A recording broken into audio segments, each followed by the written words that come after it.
AP ముఖ్యమంత్రి చంద్రబాబు నాయుడు అధ్యక్షతన AP cabinet సమావేశమైంది. Amaravati వెలగపూడిలోని సచివాలయంలో కీలక సమావేశం జరుగుతోంది.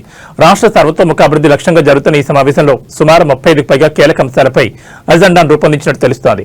ప్రధానంగా రాబోయే అసెంబ్లీ బడ్జెట్ సమావేశాల షెడ్యూల్ ఖరారుతో పాటు రాష్ట్ర బడ్జెట్ రూపకల్పన, సంక్షేమ పథకాలకు నిధుల కేటాయింపై ఈ సమావేశంలో సుదీర్ఘంగా చర్చిస్తారని సమాచారం.